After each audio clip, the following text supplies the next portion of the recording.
as an option. Um, and I thought quite hard, long and hard about it because creative writing is one of those things that's it's a little difficult to teach, especially when it's not in person, um, because there's not really a set of rules or structure to it necessarily. But there are things that we can go through, and there are tips and stuff that I can advise you from. So I thought let's have a look at creative writing, specifically fiction. So this is more relating to your first paper at GCSEs. Um, no matter which exam board you do, you will be doing one of them will be fiction, one of them will be non-fiction. And I thought let's specifically look at fiction because it's a little different to non-fiction. It's easier to cover all in one as well. So, first question then. What is fiction? Should hopefully be self-explanatory. Um, but fiction is stories. It's things that aren't true, essentially. So it refers to stories and narratives that are created by the imagination. And that's what's so fun about creative writing, or rather why I prefer it to all the non-fiction stuff, because it's fun. Or it should at least be fun because it's not based on real life. It's not based on real event or facts. It's based on what you can come up with. And that's the beauty of creative writing. Now, in the exam, you will be asked to write a certain genre. They won't necessarily state the genre to you, but it will be implied by the question. And with fiction, you get different kinds of genres. I know we've looked at a few weeks ago. We looked at the Gothic genre and we looked at tragedy. But we can also get science fiction if that's something you wanted to write about, if that's something you enjoy reading. We get fantasy, so things like Harry Potter, Lord of the Rings, The Hobbit, all of that sort of stuff. Fantasy, things that are set in the magical realm. Mystery and crime novels, so detective fiction, romance, sort of teen fiction, that sort of stuff. And then we looked at Gothic, of course. Um, in the exam, it really is down to what you want to write. There is no set way of writing in the exam, and you can choose the genre, but you are largely guided by the question. And so you will be tested on how appropriate you are to staying to the question. So I have to keep that in mind, even though there's no set boundaries. So there's certain characteristics of fiction. We won't spend too long on this because I want to kind of get on today. But as I said, it's imaginary events and characters. It's things that aren't real, but that's the beauty of it. Created worlds. There's no extent to your imagination. There's no boundaries. And then emotion and drama. It often explores human emotions. And the key word here is conflict and relationships. Because a good story, as we will look at in a second, should have conflict. It should have somewhere to go. A lot of especially a key stage three and sort of like a lot of the stories that I mark tend to not really go anywhere. I mean, you can get sections of a book that are just descriptive, but if you're writing a short story, which is what your creative writing question is all about, it should have somewhere to go. And that's what I mean by conflict. There should be some sort of obstacle, there should be some sort of hardship for your characters to overcome. And exploring relationships can be beautiful as well, because humanity is all about relationships. And then the purpose of fiction, entertainment. Of course it is. We all enjoy watching films, reading books, keeps your mind awake and alive. Reflection, sometimes it can help you explore your own experiences, understand yourself, even though it's not based in reality. And then escapism, it gives you some place to go out of your own mind.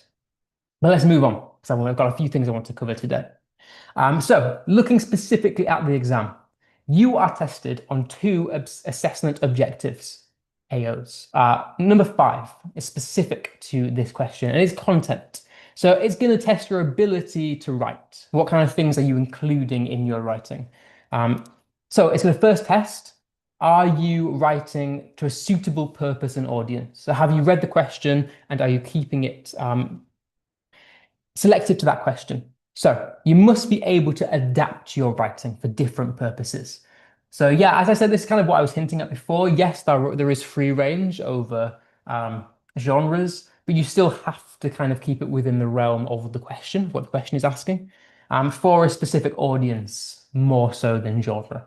So for example, teenage readers and adults, as a kid you're writing about, all that sort of stuff, but keep it set to the audience that you have in mind. Creativity and imagination, you're marked on this. The more original ideas, the better you're going to do because your story will flow better. Have you used creative techniques? Have you used all of the language and structural features that we've talked about over the past few weeks? And then coherence and structure. So is it well balanced? Does it have a logical beginning, middle, and end? Is it organized into paragraphs? Is it not just one whole block of text? And we'll cover that in a second. And I'll leave this on just for you to have a look at the mark scheme, because today we're more going to look at organization. If you didn't gauge from the title, I said the structure of fiction. So really what I'm referring to today is structure over language. I mean, we'll come back to language, but it's better to break it down this way. So in terms of getting a high mark for AO5, it's out of 24. To get that higher band, you're expected to use a varied and inventive use of structural features. Writing is compelling. So are you engaging the reader? Have you incorporated a range? So lots of convincing, complex ideas. Have you fluently linked paragraphs? So does it flow instead of being choppy and sort of like about different things? So again, I kind of briefly go over this, but how to score highly in this content section. Clear and relevant content is kind of number one. You need to ensure that your writing is focused, that it has a point, that you're addressing the question directly. You don't want to go off the path, basically. Have you gone into depth and detail with your writing? You're not just exploring general ideas. Using descriptive techniques. So that's the language stuff. Have you used similes, metaphors, personification? Again, we'll come back to this in a few weeks' time. But the ones I want to focus on today are specifically 3 and 4, because they're the ones that are relating to structure. So varied sentence structures, and we're going to look at different types of sentences in a minute. So have you used a range of sentence types to control the pacing and the tone? Have you experimented with different openings of sentences, different punctuation? And again, we'll come into this as well. And have you used effective paragraphs? Again, not just one block of text, splitting it up. And we'll look at paragraphs as well in this hour. But very quickly, you're also tested on AO6, which is spelling, punctuation, and grammar. And the bit I want to specifically look at is the bit I've highlighted in blue. So for AO5, it's out of 24. For AO6, it's out of 16. So total, it will be out of 40 marks. So to get that 13 to 16 mark boundary, you need to be using consistent and secure and accurate sentence structure. So have you appropriately selected sentences? Have you made very few grammar mistakes? Have you used a wide range of punctuation to a high level of accuracy? And again, we'll cover this, the different ones you can use. And have you used a full range of appropriate sentence forms? So I'll let you mull over this for a second. But briefly, what you're expected to do is accuracy in everything. Have you got all your spellings correct? Is all your grammar correct? Have you used a range of sentence structures, a range of punctuation, a wide range of vocabulary, all that sort of stuff? Right. So in terms of a basic structure for creative writing, as I said, it's a hard thing to teach, but what I can do is advice. So your creative story should be structured to begin with an opening paragraph. And I'm going to call it the engaging opener because it should be engaging. That key word, you should be able to hook the reader. Like we talked about last week, we're in an age where currently it's so hard to grab people's attention. Think about all social media, TikTok and Instagram, how hard it is to hook someone to make them watch your videos. And that's kind of the equivalent of what the engaging opener sentence or paragraph should do for your creative writing. You need to make sure from that very first sentence, your reader is hooked because it's hard to hook someone in this modern day. So an engaging opener is the first few lines or sentences of your writing. And it should capture your reader's attention, make them want to read on. And it should do this by setting the tone and drawing, therefore, the reader in. So what it intends to do and why it is so important to do this is grabbing attention. Simple as that. We need to set the tone, grab people in, create curiosity, get them hooked. Because if you don't, you've lost them for the rest of the story. So it's very important. And we're going to look at ways that you can do this today. So I've come up with 5 things, 5 suggestions that you could start your story with. Firstly, a question. A question is a great way of getting the reader thinking. If someone asks you a question, of course, you're going to take the time to really think about it if you're engaged enough. So, for example, I've put, what if you could change one moment of your life? That's quite a deep question. Obviously, it doesn't need to be exactly that. It just needs to be a engaging question or an engaging question rather. But something along those lines. You need to focus on tackling the reader's psychology, getting them hooked. And a question is a great way to do that because it's thought-provoking, it's intriguing, and makes them want to answer and talk about themselves. And as humans, we're very simple creatures. Often, all we want to do is talk about ourselves. So asking someone a question is a great way to get them hooked, even away from creative writing.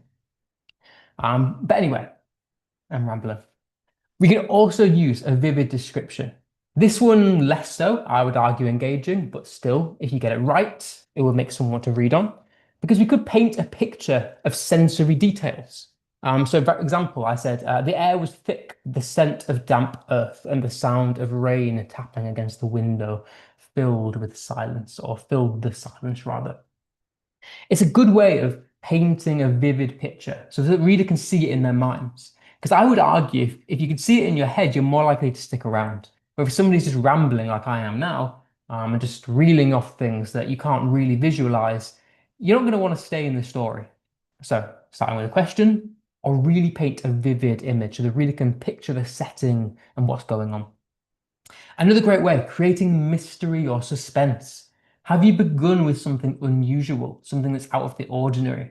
Because often people find that kind of thing very interesting if something happens that's not within the ordinary. Think about Macbeth that we've been doing.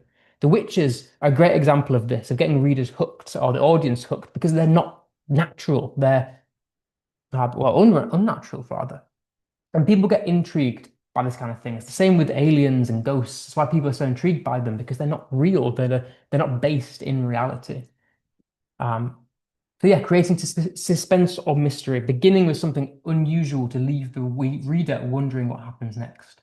So I said, for example, there was a knock at the door, but no one was supposed to be home.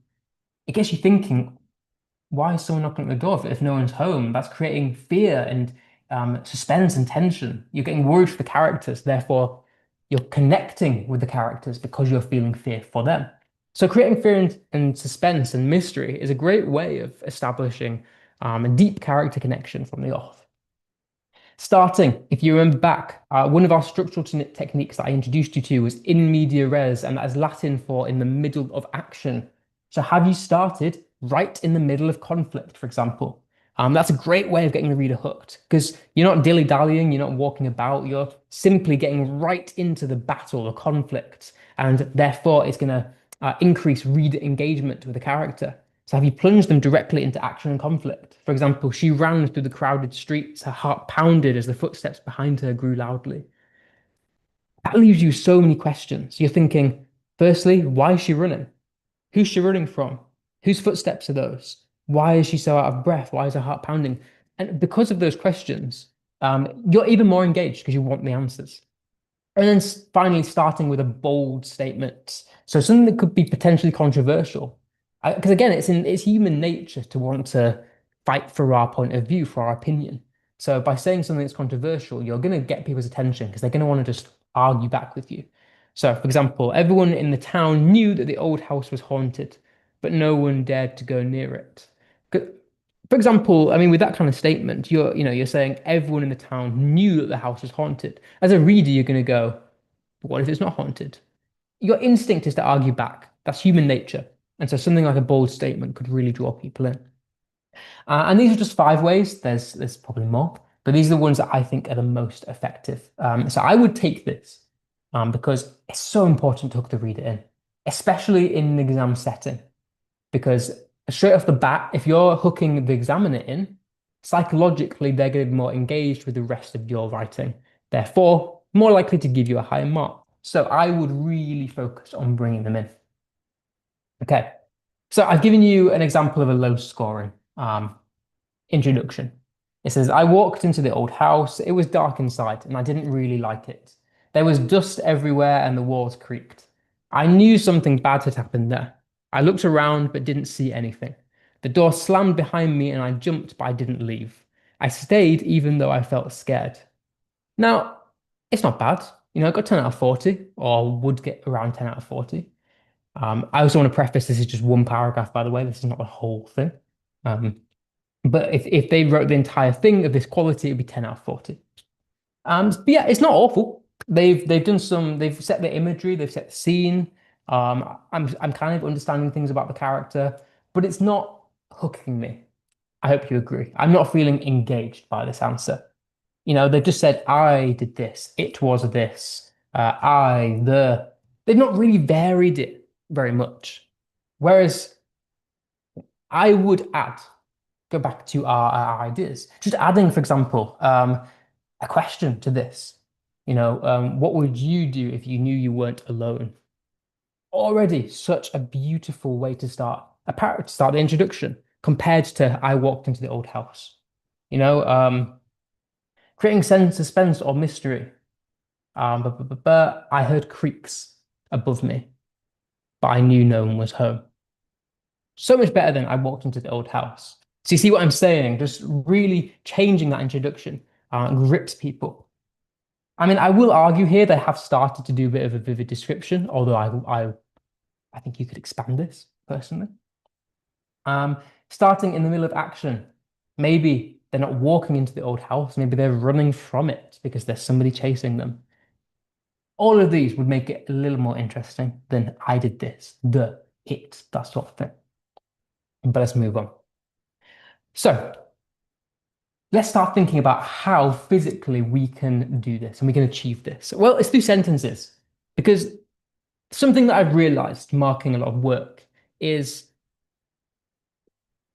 I think we need to grasp the basics of different sentences, because once we've done that, we can start to expand and use those different types of sentences. So let's really start from the basics here. What is a sentence? Well, a sentence is made up of a clause, and all a clause is a group of words. So I was walking. He felt sad. That's a clause. It's a group of words that tell you something. That contain a subject, so who. For example, I would be the subject.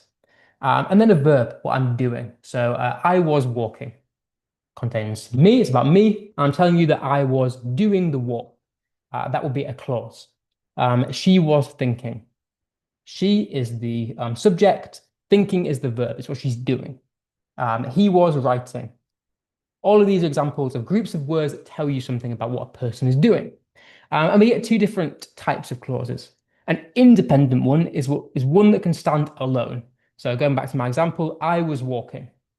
Stands alone by itself. I could put a full stop at the end of that. It would make sense to you.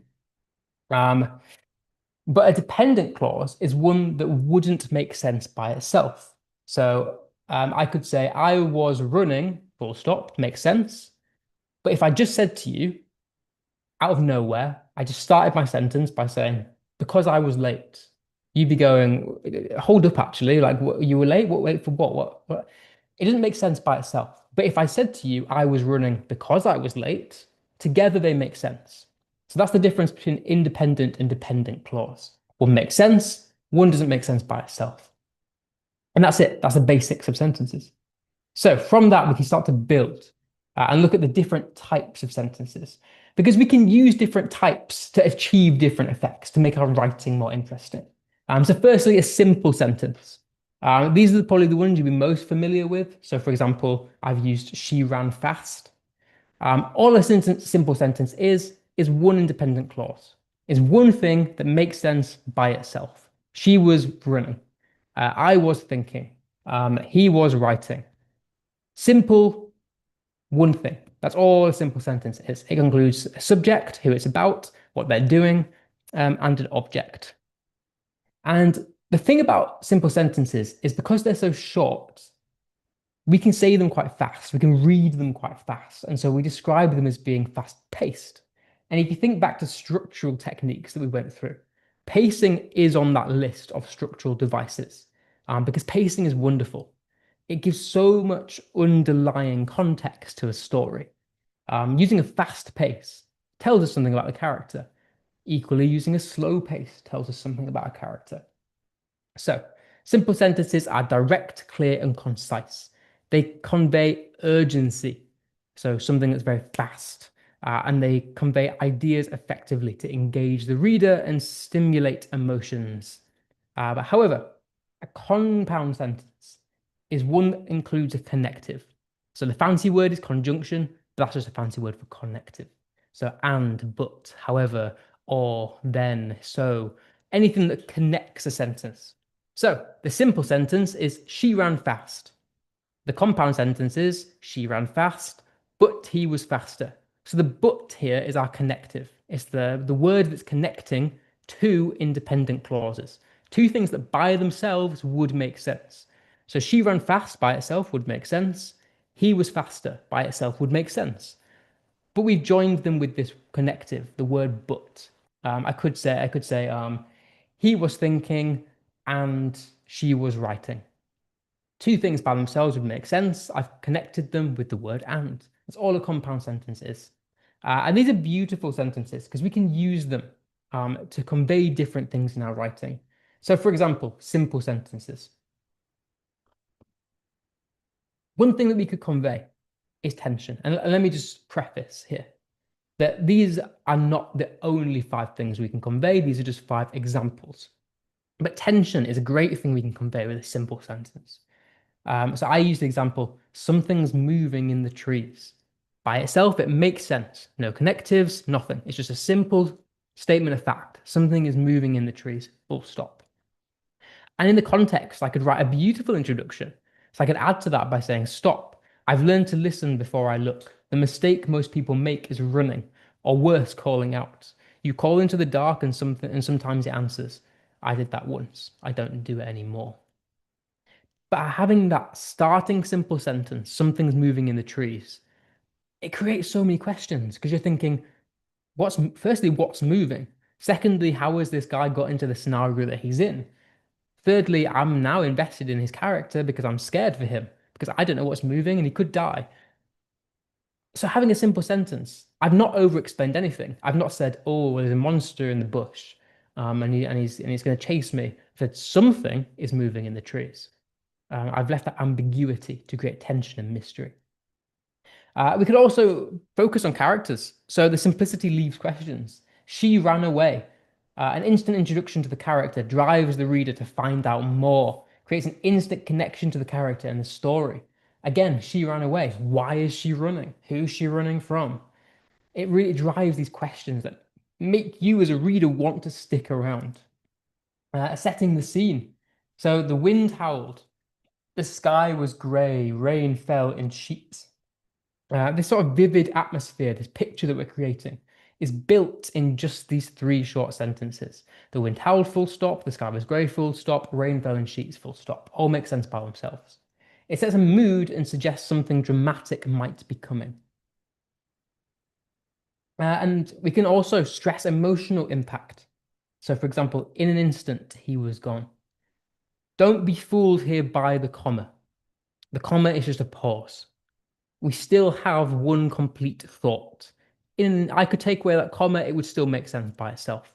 In an instant, he was gone. And we can convey emotional impact through this. For example, here I've gone for grief, this sort of sadness.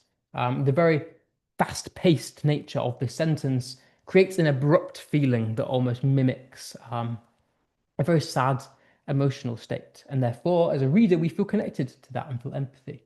And then finally, it could be something reflective. So some things change, full stop, others never do. I learned that the hard way. So I hope you're beginning to see that simple sentences are beautiful for conveying so many things. Away from just saying I and the and it. Okay, right, let's keep moving because I've got a few things I want to cover. But example of compound sentences as well. So tension again. She made her choice, but the weight of it is still pressed on her chest. I've highlighted but because but here is the connective. Character focus. She looked over her shoulder, but there was nothing there. A bit different from a simple sentence. For a simple sentence, I could have just said there were noises above. But I've not. I've said she looked over her shoulder, but there was nothing there. By having that connective, it almost adds an extra layer of fear because I've had two different clauses, two different focuses. One, she looked over her shoulder, so you're thinking, why is she looking over her shoulder? What's going on? How is she feeling? And then the second thing, but there was nothing there. It's kind of a build up towards something being there, but then it's not. And so it creates two layers of fear. So maybe sometimes a compound sentence can be more effective than a simple sentence, depending on what you want to use it for. Um, but again, that's kind of this is the nature of creative writing. It's all about what comes out of your own imagination. Scene setting as well. So from within, lights flickered, and a low hum filled the air. The house had been abandoned for 10 years, but someone was home. Again, creating an eerie feeling. And I'll leave it there because I've got a few things to cover. But I hope you're beginning to see that we can use different sentences for different effects. Next, complex sentences. So we had simple, and then we've had compound, which uses a connective. Now we've got complex. So the difference between a compound and a complex sentence is that we now get the inclusion of a dependent clause, something that by itself would not make sense. So compound is where you had a connective between two things that did make sense. Complex is where you have one thing that does make sense by itself and one thing that doesn't. So, for example, I said, although she was tired, she kept running. So, if you just said to me out of nowhere, although she was tired, full stop, that wouldn't make sense by itself. You've got to continue that because you've used the word although. If you just said she was tired, that would make sense. But you said to me, although she was tired, doesn't make sense by itself. That's our dependent clause. She kept running, does make sense by itself. So that's our independent clause. So that's the difference between a compound and a complex sentence. And we'll see some examples in a second as to why they're quite useful. Um, I'm going to kind of brush over briefly compound complex sentences because they're not as common, but they're basically a sentence with two or more independent clauses or one and one dependent. So two things that make sense by themselves, one thing that doesn't. So for example, she ran fast because she was late and he caught up with her easily. So the reason we'd maybe use a sentence like this is to add more detail. We can sort of explain more about the character rather than using a more simplified sentence. I mean, you do see compound complex sentences quite a lot in writing generally. I think they're probably the ones that we use the most in real life. That's by the by. Okay, so let's look at some examples of complex sentences. So I said he had always been afraid of the ocean ever since his brother had passed. Dylan dreamt of being stuck at sea, the waves swallowing him whole. It was suffocating. So I've highlighted in colors the different clauses here. Firstly, he had always been afraid of the ocean. Makes sense by itself. That's our first independent clause. Ever since his brother had passed. That's in red because it's a dependent clause. If you just said to me, ever since his brother passed, wouldn't make sense by itself. So that's the bit in the middle that doesn't make sense. So it doesn't make sense. That's followed then by Dylan dreamt of being stuck at sea, the waves swallowing him whole. That makes sense. It was suffocating. So that would be a complex sentence. And notice I've used a lovely semicolon, and we're going to look at punctuation in a minute. But the complexity here, the effect it has is it slows the pace, allows more focus on various aspects of a character and the story. It should build with purpose rather than just expand the description. And then the second one that I used, which I've labeled 3 for some reason, is the city lights flickered. Though she had always felt at home among the noise, tonight it seemed distant, like a place she no longer belonged. So again, we've got independent and dependent clauses. Though she had always felt at home among the noise, doesn't make sense by itself because you've used the word though. So that's our dependent clause. Tonight it seemed distant. That makes sense by itself. Like a place she no longer belonged. So we've got a mix there of independent and dependent clauses. So the effect of this kind of sentence is it immediately hints at the character's emotional states. It tells us that she had felt at home, but now she doesn't. She feels distant. So it conveys a sense of alienation and uncertainty to evoke suspense. So I hope you're beginning to see how different sentences can have an effect on what you're trying to convey as a writer. And you get marked, by the way, on, as you saw in the mark scheme, by using or how you use a range of these different sentences.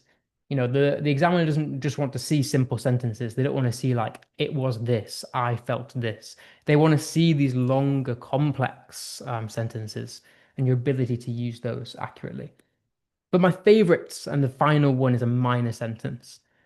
These are the ones that you want to use quite rarely, but I would have them in because I don't see them very often when I mark work, but I want to see them more because these are beautiful sentences.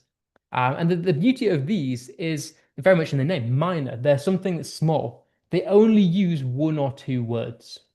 Hence why I wouldn't use them all the time. I wouldn't use them regularly, but I think when they are used, they're very effective. So for example, it could be one word. It could be alone, full stop. And we'll kind of get into this a little bit more in a couple of weeks' time when we look at language and specific word choices. But just having one word by itself conveys so much. Even though you're not telling me something as a reader, your specific choice of word, that one word, is telling me as a reader so much underlying about what's going on without spoon feeding me. And that's what's brilliant about these sentences because they're incomplete sentences, they're fragments, and they're there to create emphasis, surprise, strong emotions, tell me something about the character, about the situation without telling me. Um, Show, don't tell is a common phrase. It means don't it's like a magic trick. You don't want the magician to tell you how it was done. The beauty is the mystery of it. And that's the same here. You don't want the writer to be over explaining something to you and babying you. You want to be able to connect with the writing. And that's the beauty of what a minor sentence can do. And I've highlighted they convey subtext, and I'm going to look at subtext towards the end, but it's a word that I want you to become familiar with. Okay, so a couple of examples of minor sentences then. So I use silence, full stop. This simple, powerful word can set the tone of a scene where something is deeply wrong or unnatural. It suggests tension, foreboding, and a moment of pause. We looked at alone. You can also use multiple in quick succession. So it doesn't just have to be one. It could be fire, full stop, smoke, full stop, ash, full stop. Without using a full sentence, I've taken so much from that. Just using those three words in succession, it's conveyed to me a sense of destruction, chaos. It's told me what's happened. I know there's been a fire. I know there's been loss and destruction. I know there's been probably violence of some sort just from using those three words because I can picture it in my head. And so that's why minor sentences are beautiful to use because you're not spoon feeding anyone. Breathe, think, move. Again, we can associate those three words with something. And here it would make me think someone's running if they're breathing, they're thinking, and they're moving. It's conveying urgency, potentially a critical, life-threatening situation. And then you could also convey grief and loss. So finally, silent, reverent. The specific choice of words really conveys so much. Okay, let's get moving on. Quick look at other sentence types then. And I've put these, notice I've used letters for these because these aren't your sort of major sentence types. They're more sort of like subgenres of sentences. So declarative sentences are facts. So it was sunny. It's a fact. It's a thing that's true. So I put the meeting is scheduled for 2 p.m. It's something that is factual. There's no if buts or maybes about it. Interrogative sentences are questions. So why are we doing this?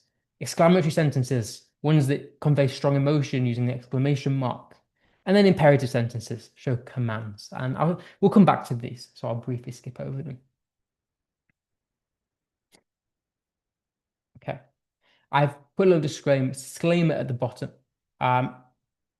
They're obviously subgenres of sentences, so I'd use them with care. I wouldn't overuse them. I try and sprinkle them in here, just little bits here and there. Don't just use them for the sake of it. Like, not everything can be a statement of facts. Not everything can be exclamatory. If I was exclamatory all the time, I'd be shouting.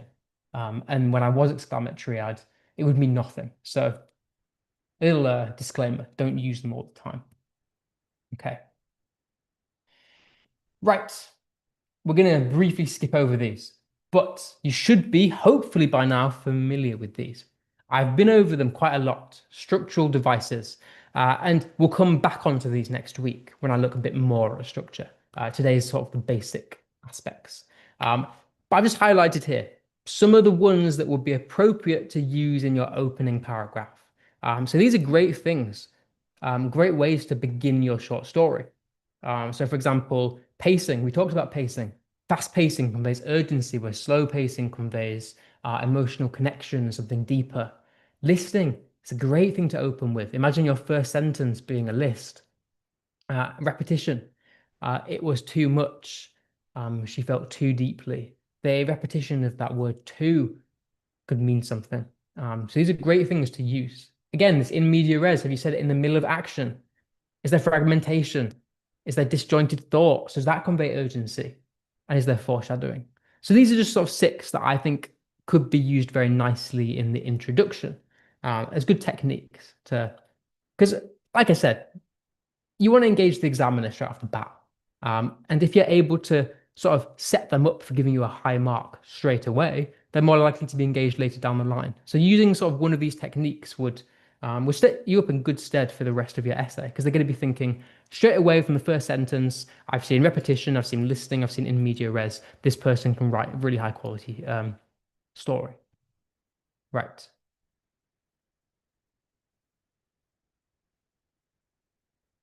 So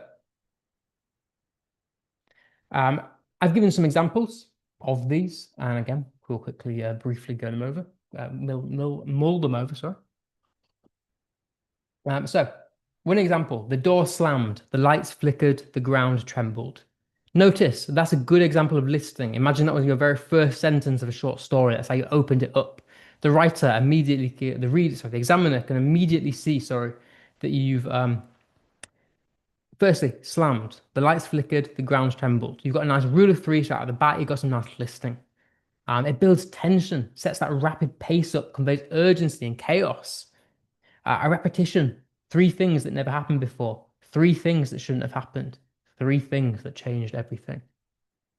Beautiful. Just in your opening paragraph, using that repetition, emphasizing the significance of this to the story, therefore highlighting to the examiner that they should feel fear, that it's a pivotal moment to the plot, putting them almost in media res in the middle of action,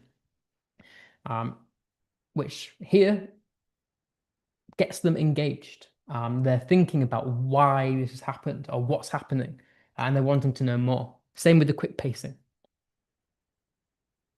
So yeah, that's a good example of things you could use. But again, we'll come back to these next week.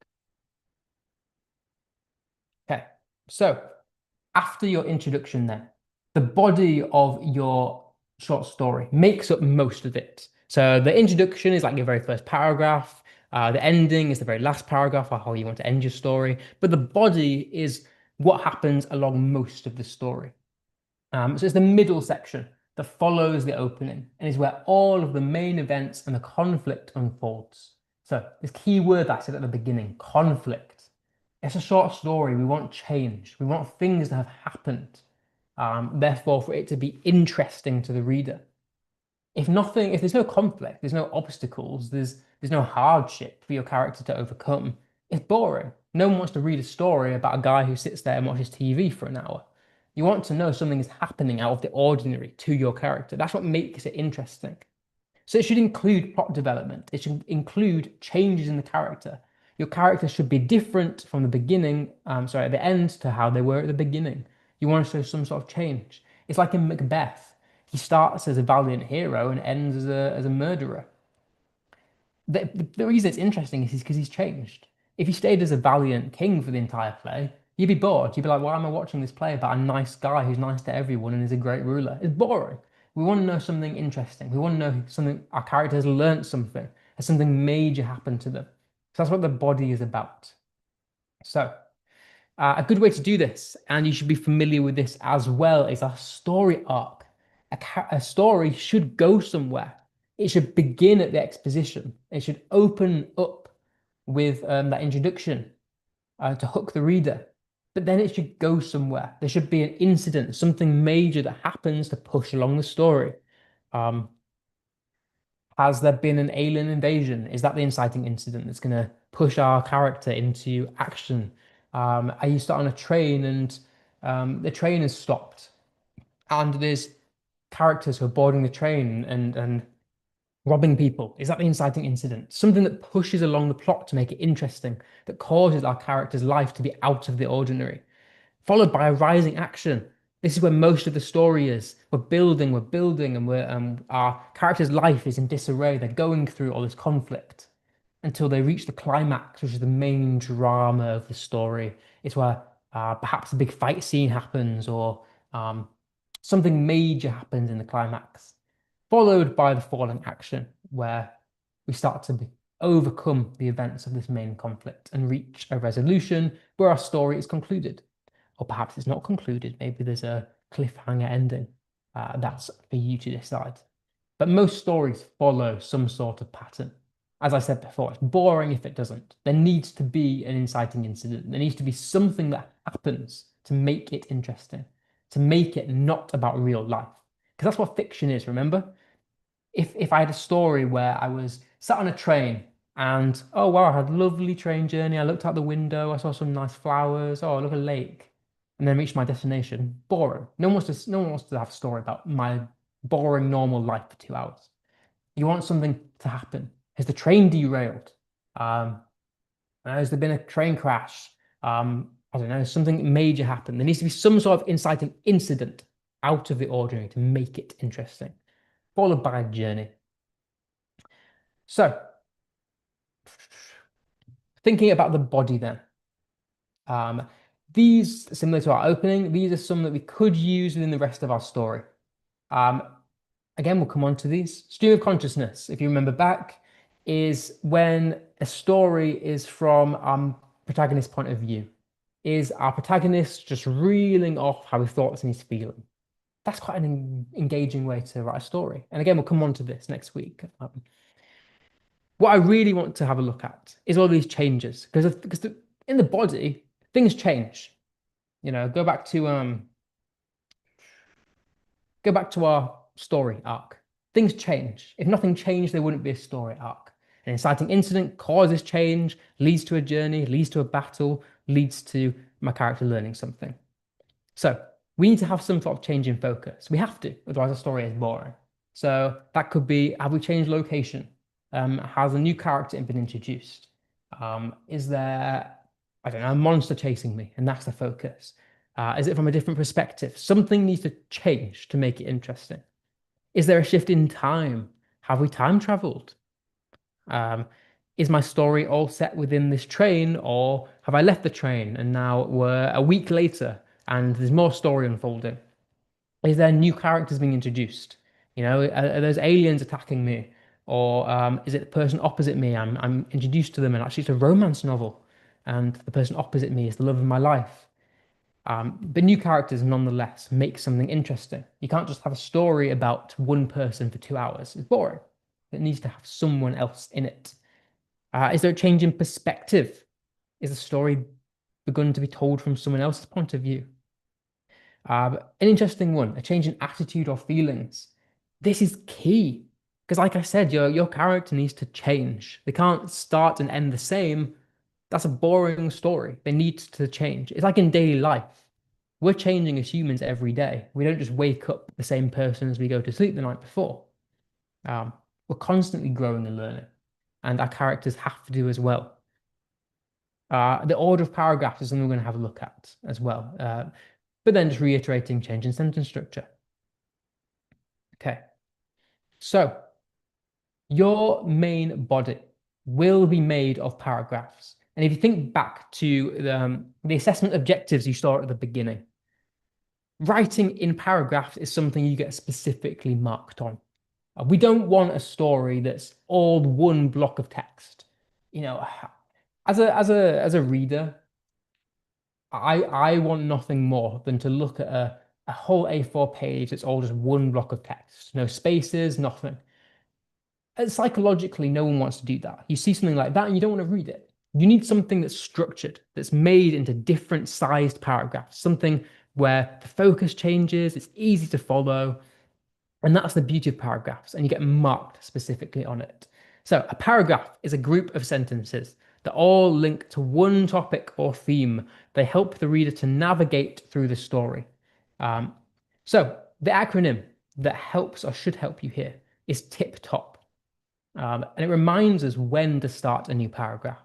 So TI, time. Has time changed? So thinking back to our, is there a shift in time? Has time changed? If so, maybe we could write a new paragraph about it. Is the place different? Have I changed setting? Have I left the train now? Maybe I could start a new paragraph to talk about a new place. Has the topic changed? Is there a change in focus? Is there a new character? Maybe I could write a paragraph specifically about a new person. So I hope this kind of helps to remember when to start a new paragraph. But each paragraph should be about something specific. And if it's about something new, change paragraph. And it's important to note that each paragraph doesn't have to be the same length. In fact, I would encourage you to vary your paragraph lengths. Similar to kind of how we were thinking about pacing. Um, Different length paragraphs, very similar to different length sentences, convey different paces. So I've highlighted it's important to vary paragraph length because you get marked on it. And the reasons here are pacing control. Short paragraphs speed up the action. They create tension, urgency, suspense, while longer paragraphs slow the pace and allow for reflection and description. They also engage the reader better. As I said, no one wants to read a massive block of paragraphs.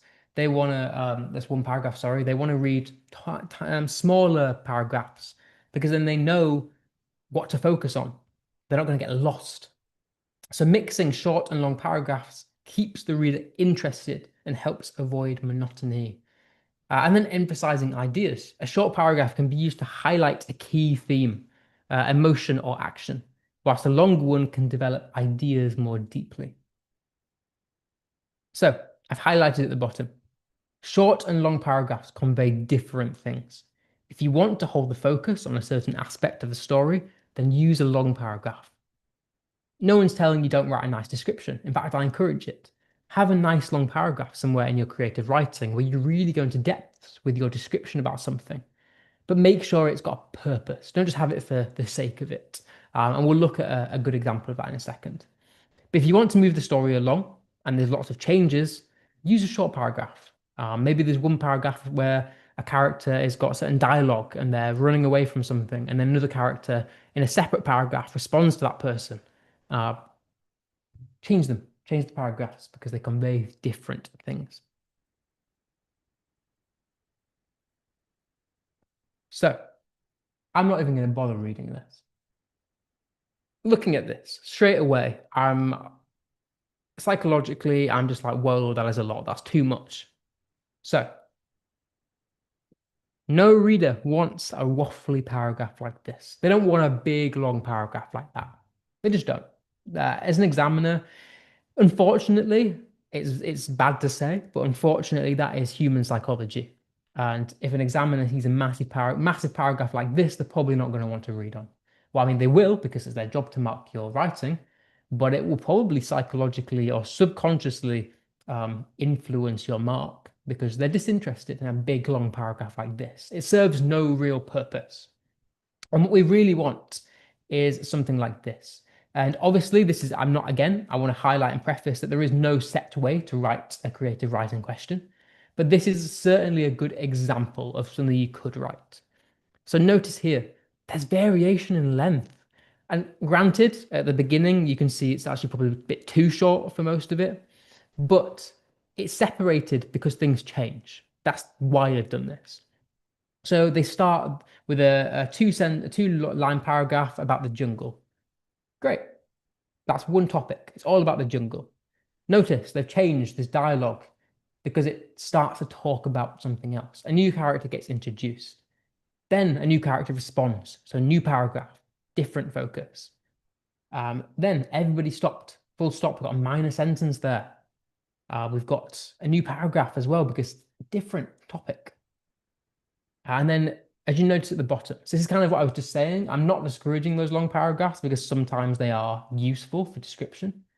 I think we looked at this one a few weeks ago. It's the one about the dinosaur. I think we looked at a little bit how to analyze language in this, but This is a great example of a relevant long paragraph. There's a reason for it, it has a purpose. So in this context, what you'll notice is you've got a lot of short bits of dialogue, conveys fast pacing, urgency, tells you how the characters are feeling without over explaining. But then it transitions into this longer section where there's no dialogue and actually it's just description.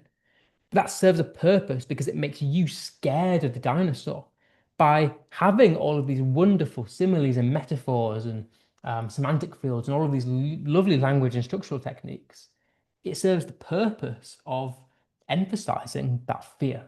Before, all we were getting in these short sort of bits of dialogue are how our characters are feeling.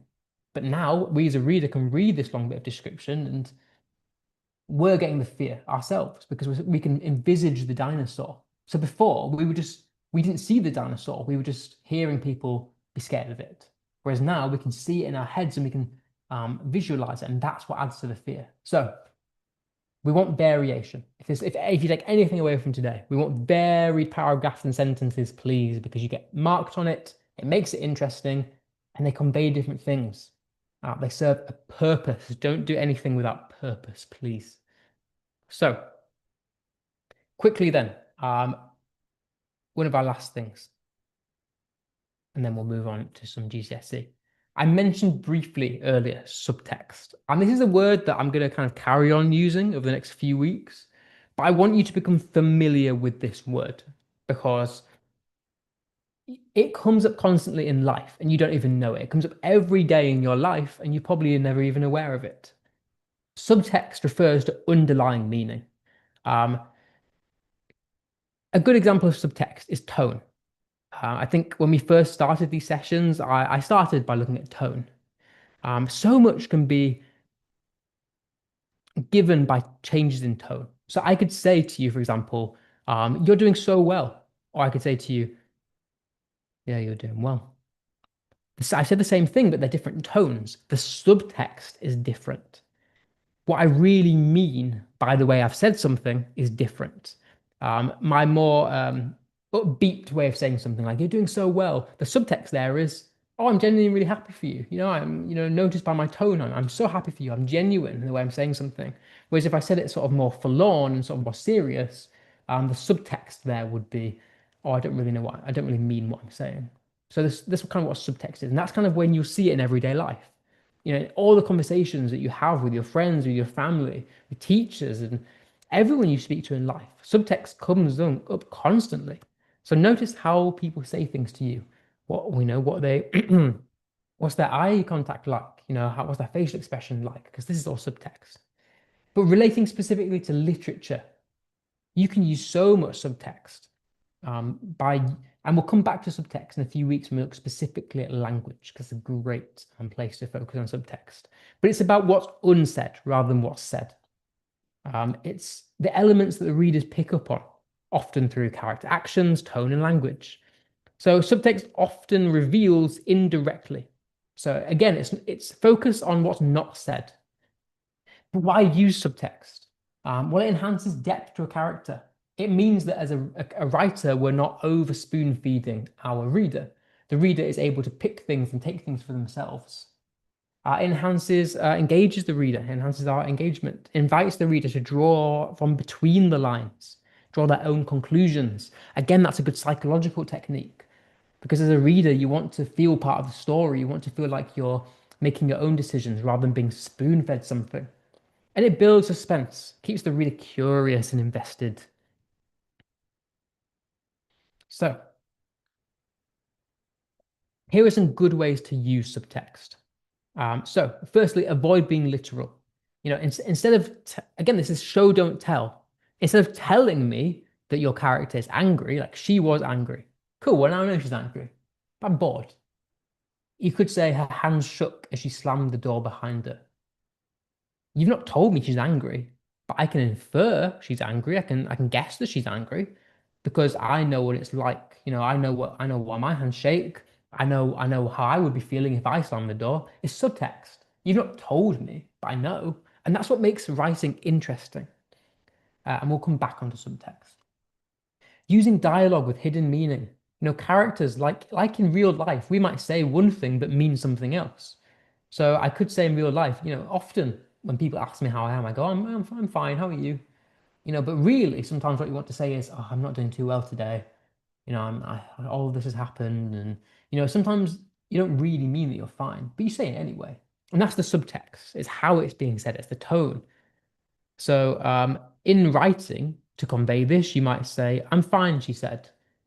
Her eyes avoiding his. By the fact that you specified that she's avoiding eye contact, I can, as a reader, infer that she's not actually okay.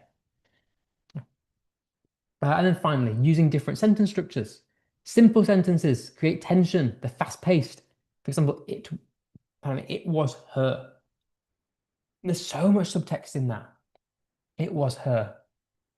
Just by I could have said like, it was her. I could have said, I saw her on the train, and I know she was the one that robbed the bank the other day. But I didn't say that. I said it was her. So much is being said without being said. I can infer just from the choice of words, the her, that she's someone significant. And then sort of our longer, sort of complex sentences suggest confusion. So they're just some ways, and we'll come back. I say I'm going to keep bringing up some text for you. And then finally, I want to actually, we might run over 5 minutes on this session, if that's all right with you guys. But varying sentence starters. And again, we'll come back more into this in language in a few weeks. But varying your sentences keeps your story interesting. So your specific choice of words and structure can provide so much subtext. So have you started with a preposition? So beyond the gate, instead of just said like, oh, the gate was in front of me, I walked through the gate, or I don't know, like the gate in front of me guarded a graveyard. I said beyond the gate, the road stretched far away. So I've started with something different. I'm more interested than if I just said like, or the, or I, or it. Then they're boring. Beyond is better. Have you start with a verb, a doing word? So running for her life, Sarah shouted at the bus to stop. I could have just said like, Sarah was late for the bus, so she ran. I didn't. I said running for her life. It's more interesting. So much more conveyed there. Starting with an adverb. Cautiously, he moved away from the lion. Lovely sentence. And then a connective, you could start with, despite the sunshine, Mr. Tucker was wearing a heavy coat. And again, we'll come back to these when we do language specifically, because I'm going to do a session looking at a specific choice of words and how we can consciously pick our words carefully to convey different things. But this is just a brief insight. But if you take another thing away, vary sentence starters. Don't always write I or the or it or he or she. Start with other types of words other than pronouns. It makes it way more interesting for a reader to read, if nothing else. Okay, and the very final thing then, and this is the final thing before we move on back to our Macbeth, is punctuation. You get marked on using a variation of punctuation. And so often, I mean, even this last week, a few of you sent me a few things, and I have marked them, by the way. If you're here, I've marked them. I just haven't sent them back yet, and I will get them back to you. But one thing I actually saw was a lack of punctuation. It's something I see quite a lot in creative writing, especially the sort of harder ones to use. Commas, fine, but commas separate items in lists. Use them where pauses are. If you're ever unsure where to place a comma, read a sentence out loud. And if you naturally stop at a certain place, put a comma, because commas are supposed to be or indicate pauses. They use separate clauses in sentences, so putting them before connectives as well. But I rarely see problems in commas. Exclamation marks as well. People tend to use them correctly. They show strong emotion, so they're exclamatory phrases. Question marks, again, pretty self-explanatory, come after a question. Colons is one of the more harder ones, the sort of rarer ones that I don't see as often, but I would recommend trying to get one in to your writing, just to show that you can use it and get the higher marks. So the reason we use a colon is to introduce a list. So for example, I need the following items, colon. I put it before my list, a pencil, paper, and a ruler. So I followed it with a list. We also use it to introduce a quote or speech. So he said, colon, I'll be there in 5 minutes. So listening and before speech are two places you can use it. I try use it before lists rather than speech because like the paragraphs, I think I could rather put speech in a separate paragraph. But yeah, I'd try and use it before a list. Okay. And then finally, semicolons. This one I would argue is the hardest one to use. Or rather, let me rephrase that. It is not the hardest one to use once you understand how to use it. But people tend to not understand how to use it. And I'm going to do a separate slide, and our very final slide in a minute to show you how to use semicolons. But yeah, they're a lot easier than you would think that they are to use. We use semicolons between what we said before, independent clauses. Or between an independent and a dependent clause. So remember back from the beginning, an independent clause is something that makes sense by itself, whereas a dependent clause is something that does not make sense by itself. And we use them between those two things. So in the example I've put is, it was raining. However, we still went for a walk. So it was raining. Makes sense by itself. We still went for a walk. Doesn't make sense by itself. Like, kind of does, but not really. Like, if I said we went for a walk, that makes sense by itself, but we still went for a walk without context, doesn't make sense by itself. Speech marks should be pretty self-explanatory. Ellipses, I see most often at the end of stories. I think, it's, by the by, I mean, easiest place to use them is the end of a story, but try use them in the middle of the story because that's a bit varied. It's rare that I see people trying to use them in the middle of the story because people tend to think that ellipses are just for the end of a story. You know what I mean? Like they're sort of like incomplete thoughts, with which they are, but we can use them in the middle of a sentence. So they can be used in a sentence to show when a thought is unfinished. So I don't know what happened. I was just there. If you put yourself into that scenario, that's a person stopping the sentence and thinking. So I don't know what happened. I was just there. Like it's two separate thoughts. So we can use ellipses like that as well. And then dashes are brilliant for things like fragmentation. Think back to our structural technique, our fragmentation. We can use them to indicate changes in thoughts. So a concert, which was amazing, lasted for 2 hours. We got a little change of thought there. But yeah, let's very, very quickly. I know 3 minutes over on this first session, but I'm almost done, I promise. The very final slide is to look at semicolons then. So we said they come in between independent and dependent clauses. So an independent clause is something that makes sense by itself, and a dependent clause is something that doesn't. So I've highlighted them in red and green. The storm was relentless, makes sense by itself. The tree swayed dangerously in the wind, makes sense by itself. We can join them with a semicolon. Tom ran to the bus. He didn't want to be late for school. Lovely. Put them right in the middle of two things that make sense. The kitchen was a disaster. Dishes were piled high in the sink. I mean, we could have used commas in between all of these, but semicolons also fit. The clock struck midnight. Shadows crept across the walls. So two things that are that by themselves make sense, but we can connect into one thought. She held the letter in her hands, trembling. Inside, her future was written in ink, but she wasn't sure whether she was ready to use it. Two things that make sense by themselves, but we can connect them into one thought. So semicolons are not too hard to use. They're very similar to using commas, pauses. Right, but I'm aware I've run over by 5 minutes. Otherwise, I'd really go into detail on this. We'll come back to the close. So finally, something ends. We talked about the beginning and we talked about the main. And you end a short story with the close. And the close doesn't always have to be a happy ending. The close is just how we end the story. Not everything has to be happy and glorious. Something can end quite dark if you wanted it to, if that's how you want your short story to go.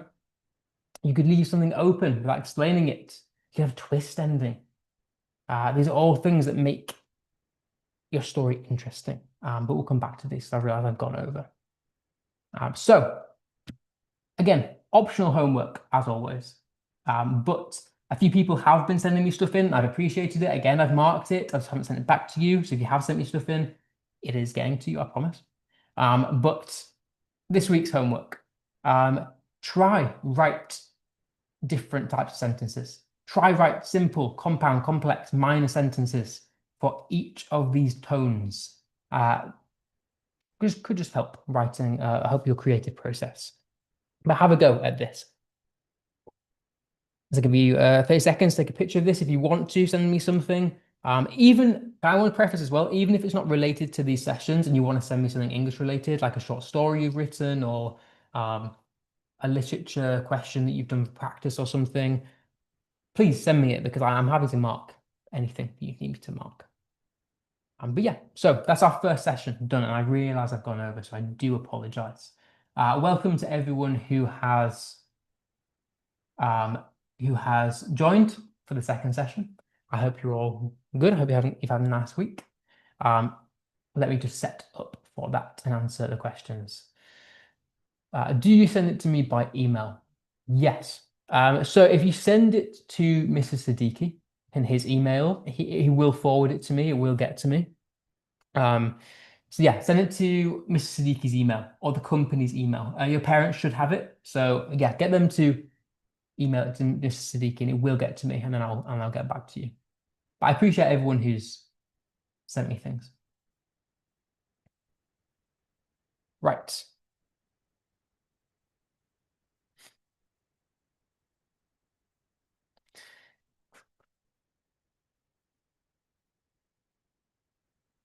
So, welcome to everyone who's joined for the second session. If you weren't here for this first hour and you think it would be of use to you, by someone asking me last week, I've done some stuff on creative writing, and I'm going to continue to do creative writing, I think, until we end at July. I've got a few sessions planned. So if you think creative writing would be helpful for you, because I know it's something that's really hard to teach, and I know a lot of teachers don't really teach it in schools very well. So if that's something you think would benefit you, come to the 6 p.m. sessions as well, if you think that will help. But otherwise, for the next hour, I think what I'm going to do from now on is kind of focus more on language in the first hour, sort of like Key Stage 3, but also relevant to GCSE, and then focus on our literature. Right. Final question. I have to do a speech this Friday. Do you have any tips that could help? Is it specifically about writing a speech or performing a speech? Because that's a very different thing. If it's performing speeches, confidence. Confidence is always key. When it comes, I've always found with presentations, they can be very daunting, but it's not something that you should be scared of. People will be engaged if you believe what you're saying is good. And that's such a hard thing to get round as a human, because we all have sort of natural instincts to be scared of what we think of other people think of us. But if you believe what you're saying, it will come across. So you've got to have confidence in yourself. You've got to believe in your own opinions, your own ideas, your own what you've written for it to be perceived as good. In terms of writing it though, I can give you some stuff when I see you about speech writing. I'm thinking of doing a session on speech writing as well. Okay, so last week we begun to look at Macbeth, and I'm going to skip over most of this because we begun to look at specifically Act 1, Scene 2 and Act 1, Scene 3 about Macbeth's character specifically. So, as a brief overview, we discussed last week that, and I'm sorry that I'm really focusing on Act 1, because this, in my opinion, is where we see most change in Macbeth, is Act 1, leading into Act 2. So at the beginning, we open with a scene where we never even see him. Our first impressions of him as an audience are opinions of other people, specifically Duncan, the king, who describes him as a valiant hero. So we know he's a tragic hero straight from the offset. And the first time that we see him, we looked at all of this. The first time we see him is Act 1, Scene 3, where he goes to the witches on the heath and he gets his prophecies. And this is a really important scene because it's the first time we see his ambitions really come to light. And obviously his ambitions carry through the rest of the play and cause him to do terrible things. And so it's really important for this sort of theme of fate versus free will, because it sets up the idea of, is it supernatural forces that cause him to do these horrible, murderous things? Or is it human psychology? Was he already born with ambition that the witches purely manipulated rather than caused? And we kind of begun to look at, I think the last thing that we did last week's session was the difference between Macbeth and Banquo's response to the witches, which is very significant, might I add, because Macbeth commands them to stay. You know, he says stay. He uses his command stay. He calls them imperfect. He says, "Tell me more," which is significant because they're witches. They're supernatural forces of evil. So the fact that he's so invested in what they're saying shows the strength of his ambition, very much compared to Banquo, who acknowledges how strange they are and how they can't be trusted. You know, he says the earth hath bubbles, have we eaten on the insane root? Basically saying, are we hallucinating? What is happening? You know, Macbeth, you shouldn't trust what they're saying. So the way that Macbeth and Banquo respond to the witches is very different, and that really highlights the moral message of the play. Don't do terrible things because bad things will happen to you. But I want to move on quite quick because I know that we've started late. Let's have a look at the final two scenes that Macbeth is in Act 1, and that is Scene 4 and Scene 7. So, questions to consider as we move into Scene 4. How does Macbeth respond to the witch's prophecies? And how does Macbeth respond to Duncan's news? Have a think about this as we go through. So, what happens in this scene? Macbeth has just come away from the witches, having learnt their prophecies. And King Duncan announces that his son Malcolm, will be the next king of England. And Macbeth realizes that Malcolm's new title stands between him and the throne, which is extremely important in terms of the relevance to the rest of the play, because it sets up the internal conflict of the play. It's the first time that Macbeth acknowledges an obstacle to what he wants. And so it sets up the conflict for the rest of the play, because Macbeth realizes that it's not going to be an easy journey to the throne. He's going to have to do some questionable things to become king. And the first one is overcome Malcolm and Duncan. So looking at specifically the structure, where this comes on our arc, I would argue the witches is kind of the inciting incident. This is this moment just after the inciting incident. I guess Malcolm being announced as prince kind of is arguably another inciting incident that spurs Macbeth to do these questionable things. But we're certainly moving past that and moving into the rising action, where most of our play is set. So the rising action, if you remember back, is where most of the conflict of the play happens. So, Act 1, Scene 4 is structurally important because tension is built here. Because as I said, Macbeth's moral conflict comes into play. Duncan admires him. We saw that through Scene 2 when he called him valiant. And you know what? He likes Duncan as well. But he wants to be king. And he knows that in order to be king, he's going to have to do some questionable things. For example, killing Duncan. And Duncan names Malcolm as the prince, which presents Macbeth's first obstacle to kingship. Macbeth's conflict shifts from external to internal, where we get his first aside to show his growing ambition and struggle. And I really want to highlight that the theme, appearance versus reality, really starts to show in this scene. So, the key quotes then. And feel free, as always, to take these. These are just ones that I've chosen that I think are worth remembering for your exams. But first and foremost, let's go back. Duncan says, there's no art to find the mind's construction in the face. The reason I've highlighted this is because there's a certain irony in this. What Duncan is really saying here is you can't tell what somebody is thinking by looking at their face, which really sets up our theme of deception and appearance versus reality and creates a certain irony because we know that Macbeth is plotting to kill Duncan. So the fact that Duncan says this, that we can't tell what somebody is thinking just by looking at their face, foreshadows his own death. So Duncan says this about the previous traitorous Thane of Cawdor before placing his trust, ironically, in Macbeth. If you remember back to last week in Act 1, Scene 2, the original Thane of Cawdor betrays Duncan, hence why Macbeth gets given that title. But it's ironic because what Duncan's saying here is, this guy betrayed me, but he's about to put his faith in someone who wants to kill him.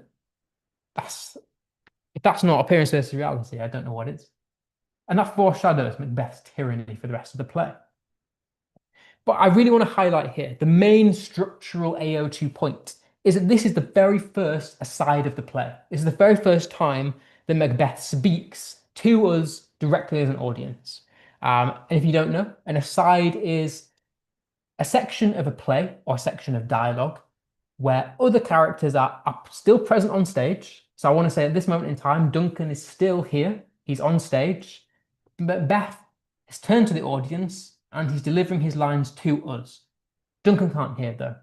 That's all an aside is. It's when our character tells us, the audience, how they're thinking and they're feeling without the other characters on stage knowing. And it's really important because it reveals his inner thoughts and feelings. And it's really significant to the rest of the play because it's a turning point of the character. And I really want to stress that. It's the first time that the audience glimpse Macbeth's dark nature.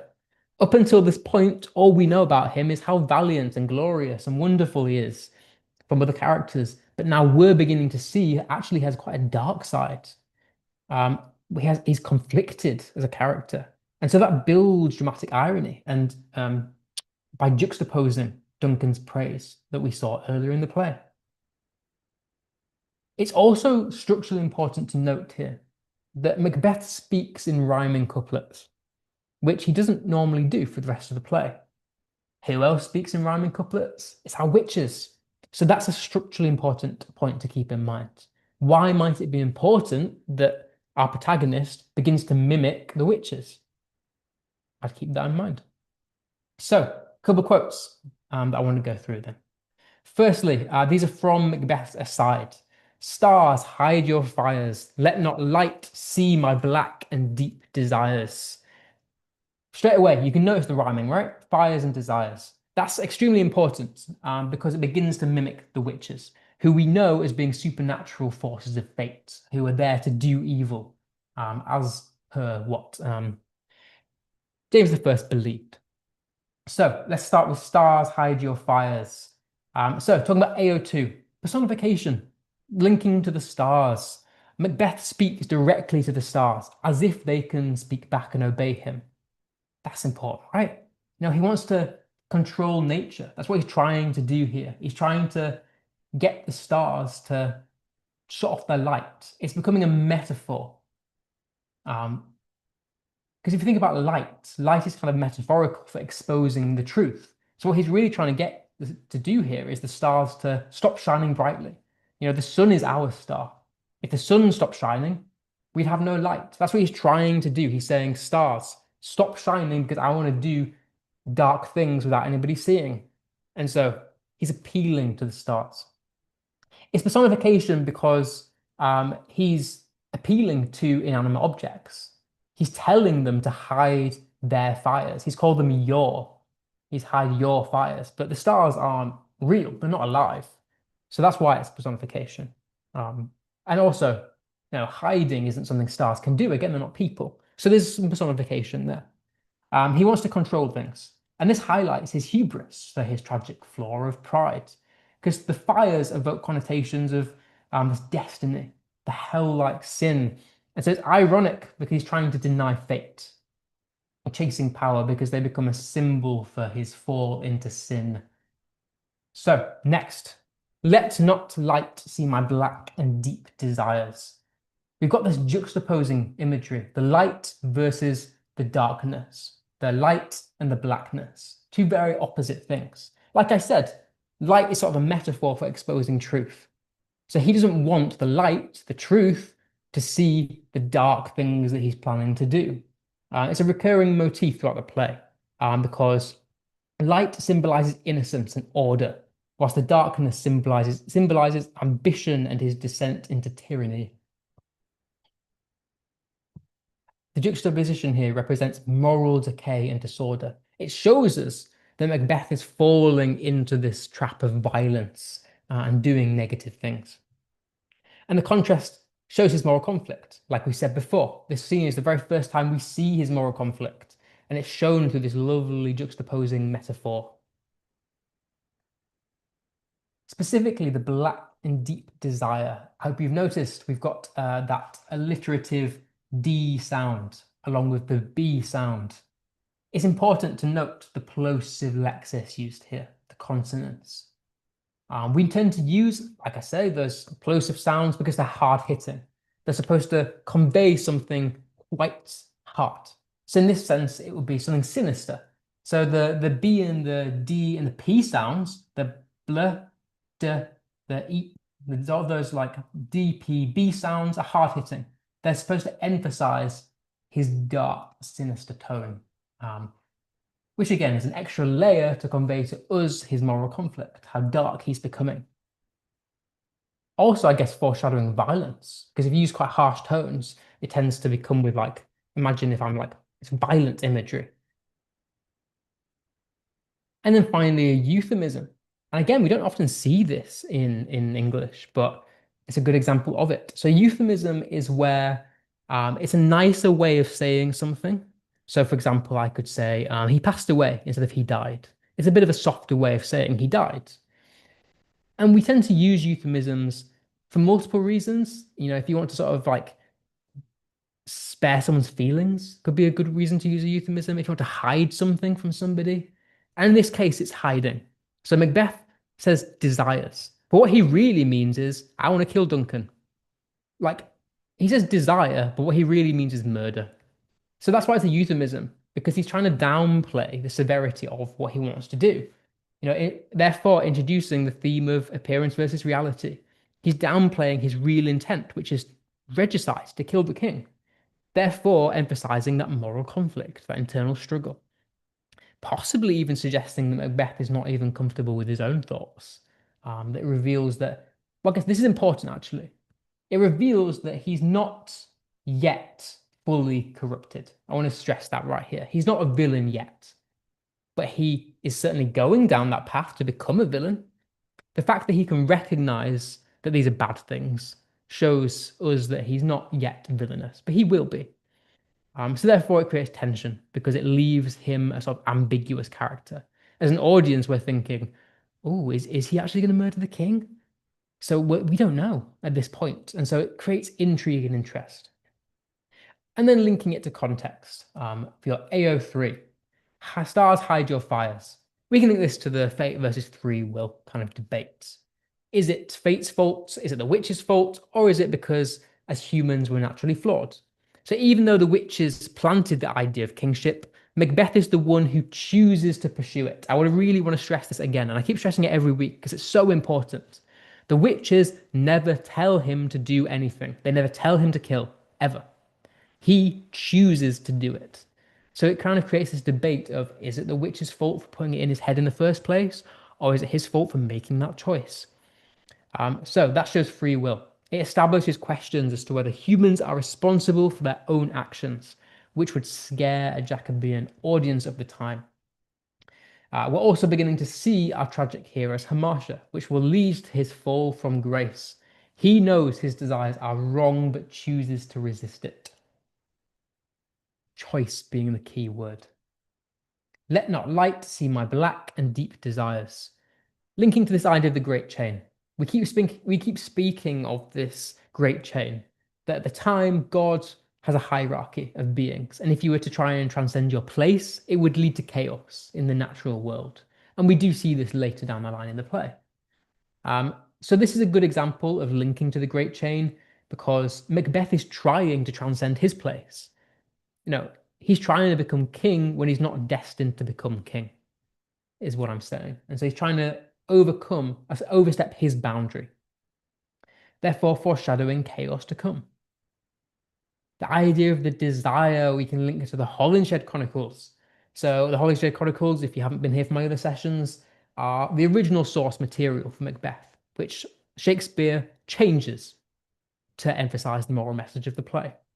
So in the original story, Macbeth is a favorable and kind king for 10 years. But Shakespeare changes this to accelerate Macbeth's descent into tyranny, to emphasize the moral message and to shock the audience. The moral message being that unchecked ambition will rapidly corrupt mankind. And his quick descent allows Shakespeare to focus more on guilt and other psychological elements to scare the audience. Right. The final quote for this section then. The eye wink at the hand, yet let that be which the eye fears, when it is done to see Macbeth. So this is kind of a hard quote to kind of get your head around, so I'm going to pick it out bit by bit. I've highlighted eye and hand for a reason, because these are metaphors. We get this sort of semantic field of the anatomy, the hands and the eyes, but they're metaphors really. What he's saying here is when he says I, he's referring to his brain. He's referring to what he's thinking and his thoughts and his feelings. So he's saying, the eye is sort of symbolizing his consciousness, and then the hand symbolizes the actual action. So what he's really saying here is, don't let my brain see what I'm actually going to do. He doesn't want to think about his actions. He wants to be able to kill Duncan without actually being present to do it, because he doesn't want the guilt. What he's saying here is, let me do this violent thing and not feel guilty about it, please. So when he says I, the eye wink at the hand, he's saying, well, my brain's going to stop me from doing it because he's got a guilty conscience. You know, he didn't want to murder, but he wants to be king. Yet let that be which the eye fears, the brain fears. Again, showing us that he's not really a villain yet, because he still feels guilty. He still has a guilty conscience. He knows it's wrong. His brain fears it. He doesn't want to kill anyone. So they become a metaphor for his psychological fragmentation, as Macbeth realizes that violence must be disassociated from humanity. This highlights the moral conflict, as he realizes that what he is doing is wrong, but he wants to pursue it anyway without feeling guilt. Hence, he is appealing to his brain to ignore his violent deed. He is trying to dissociate the decision from the action, almost making it sound uncontrollable and not his fault. He doesn't want to take responsibility for his actions. So, yet let that be which the eye fears. We get a personified metaphor here. And the reason it's personification is because, again, the brain can't really fear. I mean, that's debatable, but it's personifying. It's giving it human qualities. Macbeth is trying to separate thought from action. The personification of the brain as communicating with the hand almost presents the moral conscience as being disassociated from the violent deed. This suggests that Macbeth has a willful blindness to his wrongdoing. Two separate entities, the good versus the bad. So again, he doesn't want to take responsibility. He doesn't want to feel the guilt that will come from this action. And he's saying, like, please let my brain just shut off whilst I kill Duncan, because I don't want to feel guilty about it, even though I really want to be king. And so he's really conflicted right now, because he knows it's wrong. And so he's not quite a villain yet. Juxtaposition also, the contrast between the fear, but the wanting to do it anyway. Again, he knows it's wrong, but he really wants to be king. And they've got that contrast there. And that sets up that moral message of the play of how far will he go? How far will he let his ambition go before it gets too far? And so Macbeth is afraid of the consequences. He wants to be king, but he doesn't want the guilt. So this highlights his internal conflict. He knows what he's doing is wrong, but it is starting to accept the need for violence to achieve what he wants, therefore foreshadowing the regicide. So, what is the purpose of this scene? Well, it introduces a new obstacle. We saw that Malcolm gets promoted, well, not promoted, he gets named as future prince. that is obviously in the way of what Macbeth wants. It's in the way of the prophecies that the witches gave him in the previous scene. So it establishes an inner conflict. It causes Macbeth to start to uncover this little bit, this craziness inside of him. He becomes a little bit crazed. He starts to panic about whether it's right or wrong to kill Duncan, even though he considers it. And so that creates tension because we as an audience don't know if he actually will kill Duncan. And so there's still that tension there. And it also reinforces the moral message of the play. That if you follow unchecked ambition, it will lead to chaos. So don't sin because then you will get bad things happen to you. So, but the key thing I want you to take away from this scene is it's the very first aside, first time we see him talk to the audience, and he does so whilst there's somebody else on stage. If that's not deception, if that's not manipulation, I don't know what is. And that's a massive change for his character. And it establishes that inner conflict that he's not a villain yet, but he's certainly considering it. Okay, it's worth mentioning he's not in Act 1, Scene 5, but it's relevant to him anyway. So we won't cover quotes from this because it's specifically Lady Macbeth. But in this scene, Lady Macbeth reads a letter from Macbeth, her husband, detailing the witch's prophecies. She fears that Macbeth is too kind to seize the crown and resolves to spur him into action. Upon learning that King Duncan will revisit the capital, she begins to plot his murder. So this is important context-wise, because even though he's not in this scene, it's still about his fate. Because this is the first time that we see Lady Macbeth, and she's plotting how she can get her husband to kill the king. So again, introduces this moral message, this debate, free will versus fate. Is Lady Macbeth the cause of all of this? Because at this minute in time, yeah, okay, he's thinking about killing the king, but he's not. He's guilty. He doesn't want to do it. So is Lady Macbeth coming in and spurring him and telling him to do it the cause for him to kill Duncan? Would he have done it without Lady Macbeth? That's the debate. That's the debate for you guys in your essays. Okay.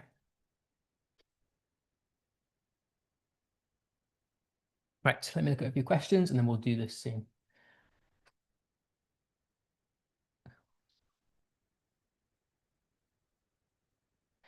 So the reason that the stars quote is fate versus free will is because when you think about the stars, think about like astrology, for example.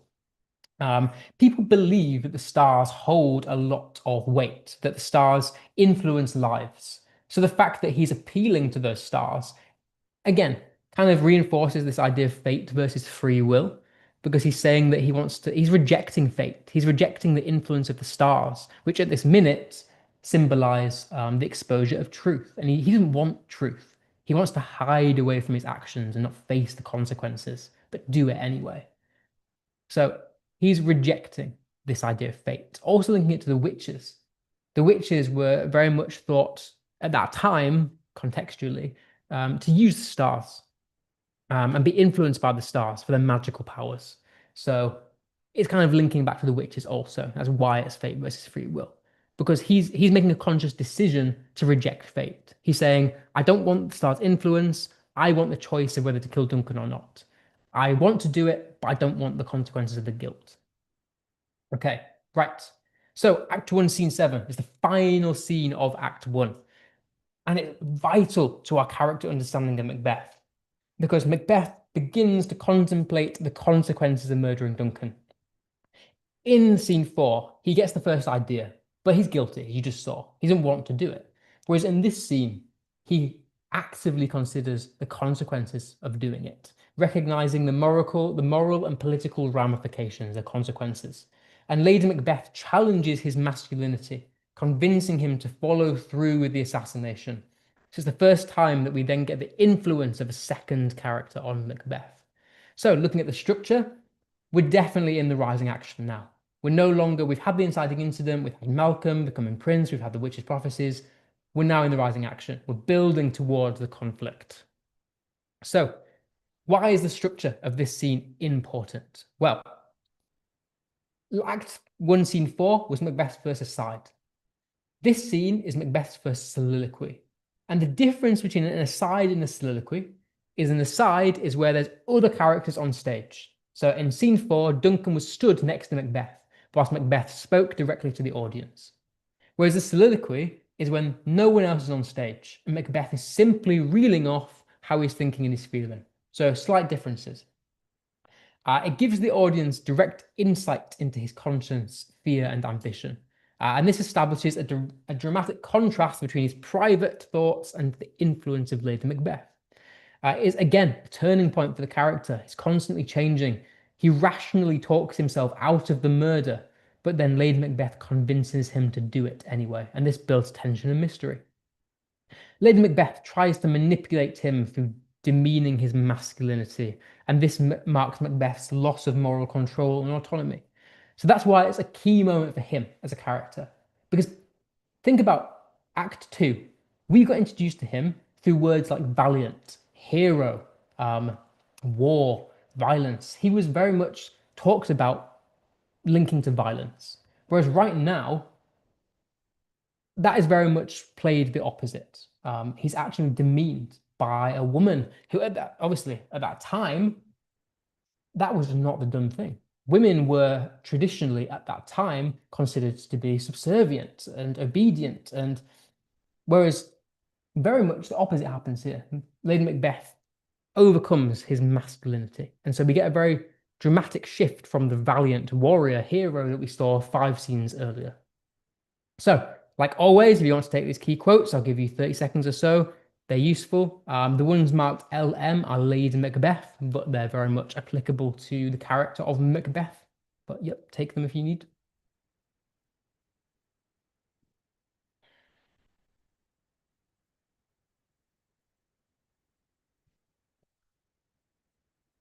Okay, right. So what is the purpose of this scene? Well, it reveals Macbeth's moral struggle. It's his very first soliloquy. It's the first time that he speaks his emotions and his thoughts without people being on stage. So it shows that he's not yet a cold-blooded killer. He's not done the violent action yet, but he's certainly considering it. If he wasn't before, he definitely is now because Lady Macbeth pushes him into doing it.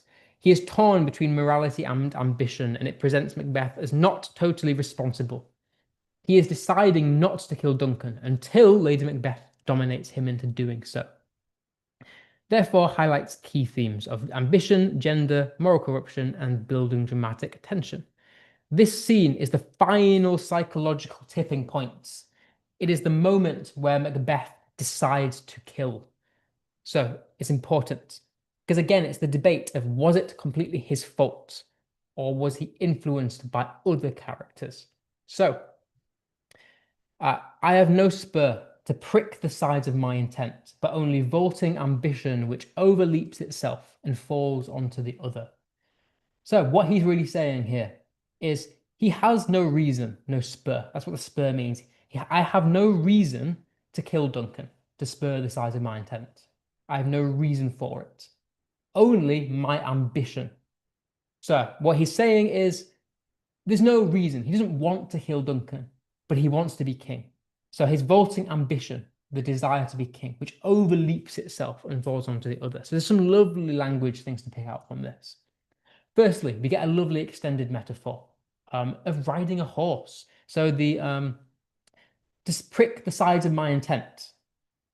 Oh, this quote is beautiful for language analysis because to prick the sides of my intent is typically what you do if you're riding a horse. So I don't know if any of you have ever ridden horses before, but what people used to do is they used to wear these heels that would have spikes on.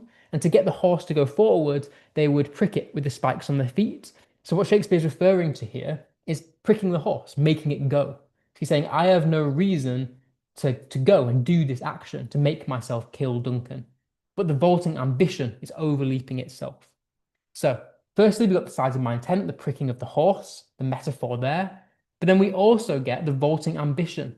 The ambition is presented as the rider of the horse. So his action is the horse, the killing of Duncan, and the ambition is the rider, it's the jockey. So his ambition is so strong that like a horse, it bounds over hurdles. Ambition is the horse and he is the rider. He is saying that ambition is uncontrollable. He doesn't want to ride the horse, he doesn't want to kill Duncan, but it will take him and he will do it anyway. it could lead to disaster and injury as he falls off the horse. So, beautiful, beautiful metaphor here. We also get a bit of personification to the vaulting ambition which overleaps itself. He's describing his ambition with human-like qualities, the overleaping itself. So ambition is personified and given a will of its own. He's almost saying that ambition is its own force, that it's almost making him do these acts, even though it's not a person. So it's showing how Macbeth is almost separate from his ambition. It's an external force that is dominating and controlling him. Ambition is unstable and self-destructive. It is intensified by the connaissance of the harsh, fricative V sounds, so overleaps itself. So this sort of fricative V sound really intensifies the unstable nature of his ambition, and it could lead to consequences and violence. So it foreshadows the consequences of such a powerful force. So the overleaping itself and falling onto the other. Juxtaposition, the contrast between ambition and its consequences. Ambition is presented as such a strong force. It's overleaping itself. The choice of words of the overleaping shows how powerful it is. He's almost describing it as it being a controlling force. It's making him do these terrible actions. But then the idea of it falling. If you think to this horse analogy, think about if you've ever watched sort of horse racing or anything like that. Horses are sort of got to jump over these hurdles. So he's saying the vaulting ambition, the horse is jumping. Yes, it could land on its feet and have a great rest of the race, but it can also fall and injure itself. So him being the horse is saying that I could do this terrible thing and I could get away with it, but also it could have terrible consequences and I might not get away with it. So that's kind of the extended metaphor. So all in all, it's again presenting his moral conflict that he doesn't want to do it, but he will do it. So quickly linking to context then. Oh, also, sorry, we get a nice bit of irony and another euphemism here. Prick the sides of my intent. His intent is a euphemism. It's a softer way of saying kill. What he really wants to do is murder. So similar to the desire that we saw before. What he's really saying is, I want to kill the king. But he's saying it in a softer way. And that's ironic because he's used the word prick. Prick is quite a soft verb. When you prick something, it's like if you've ever like got a blood test and they've like pricked your finger. Yes, it kind of stabs into your finger, but it's quite a soft pain. Whereas pricking is ironic because really what it wants to do is stab the king and kill him. Obviously, that's very disproportional to what he wants to do. And then the intent, obviously, is trying to hide what he really wants, very similar to the stars in the previous quote. And we can link this back to the Great Chain, that he's transcending his place, going over the divine right of kings. At that time, you did not kill the king because it would bring consequences, but he's going to do it anyway. So it's going to foreshadow chaos. Killing the king was not just a legal crime, but one against God and spirituality. And then again, we see him as a tragic hero. He's a flawed human. He was presented at the beginning as someone very noble and valiant, but he's falling from grace. His hamartia, his tragic flaw of pride and ambition are beginning to take over, therefore foreshadowing that his downfall is almost becoming inevitable. Okay, next. I dare do all that may become a man who dares do more is none. Notice here the dare or the repetition of the dare. The repeated verb of the dare emphasizes courage and masculinity. This whole scene is about playing on masculinity. It's showing Macbeth's concern with bravery. It highlights his moral boundary. The idea that you dare to do something. When as humans we dare to do something, it's because we know that it's wrong, but we want to do it anyway. So it's like we're trying to tempt ourselves to do it. So he's saying that, if I dare use my violence to kill the king, it might lead to consequences. He knows he shouldn't do it. So that's where you get the dare from. It's his boundary, it's his morality. He doesn't want to tempt fate because he knows it could lead to consequences. The idea of the man becomes a symbol because at that time, people believed that men were strong and they were kind of almost defined by their violence. So this links to the theme of masculinity, as Macbeth is defending himself against Lady Macbeth's accusation of cowardice. Shakespeare is questioning ideas of toxic masculinity. Is a man, is being a man about violence, or is it about moral restraint? At that time, people defined men by violence, but Shakespeare's trying to combat that and say, actually, being a man is not about that at all. It's about being able to control yourself.